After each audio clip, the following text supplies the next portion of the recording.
Hey guys, so welcome to Peter Den's educational videos. Today we're going to be talking about my philosophies on training legs. This question was posed to me, what do you squat? And this question was posed to me by one of the top up-and-coming teen natural bodybuilders, David Lack. So this video has been dedicated to you, my friend. First of all, let's talk about the king of all exercises, the squat.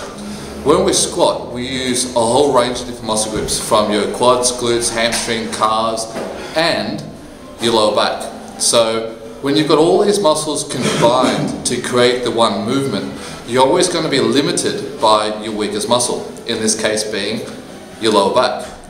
So if you squat first, what tends to happen is your end of your last rep, so once you've reached failure, it's mostly because your lower back gives way first, not your bigger, stronger muscle groups. So what happens is, you're not going to get the best benefit out of that king of all exercises if you squat first. So this leads into my philosophy.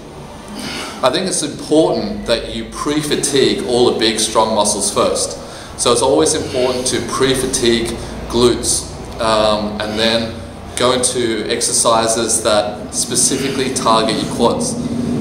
It's always good to start with leg extensions, for example, where a lot of personal trainers have been trained to do leg extensions first. For those a little bit more professional, in a sense of bodybuilders and really focusing on advanced training programs, to do your leg extensions first, lunges next. So start to focus on your glutes and quads first.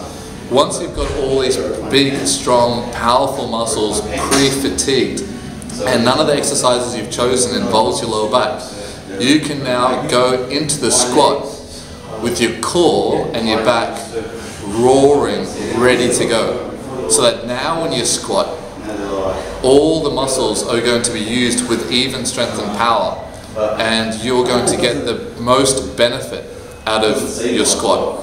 So that pretty much details most of my philosophy. So the main thing is just to pre-fatigue all the main muscles of the squat movement first, such as your glutes and quads first, so then you squat next. So a classic program for me, for example, would be to do my 4 sets of leg extensions with 15 to 20 rep range, so go a little bit higher just to pre-fatigue your quads.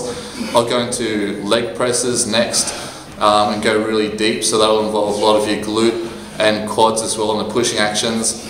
Lunges next, and then I'll squat last. I'll start doing squats, and you're not going to be able to lift very heavy because all your big strong muscle groups are already pre-fatigued. If I can squat more than 4 sets of 15 reps with just 2 20 plates on each side, so that's about 60 kilo, then I know I haven't come into my exercises as pre-fatigued as what I should have been. By all means, if I just go straight into squat, I'll be able to lift 3 plates aside, but your quads and glutes aren't going to be dying. You know, your lower back is going to be straining quite a bit. So what happens is, it's really important that you pre-fatigue all those big muscle groups first. That way you get the benefit out of the most important exercise, which is your squat. Once you've done your squats, now you can go into isolating your hamstrings in the exercises of your choice and knocking out calves last, if you're going to put calves in there.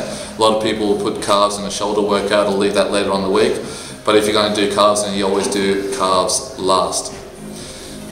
The other part of my philosophy I want to talk about is the rep range. A lot of people do 8 to 12 reps for a squat. It's a bigger muscle group than most of the other muscle groups in your body, and will require a little bit more of a pounding.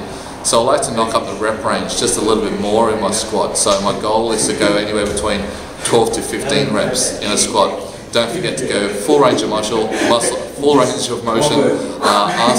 to grass, and go all the way to the bottom.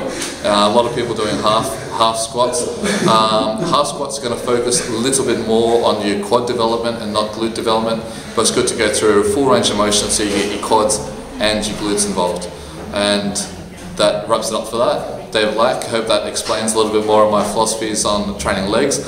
Hope you learned a little bit more about it, and hope you can involve that into your training program for your future. You know, we're all learning from one another. I'm learning from other people as well. So hope to see you guys soon.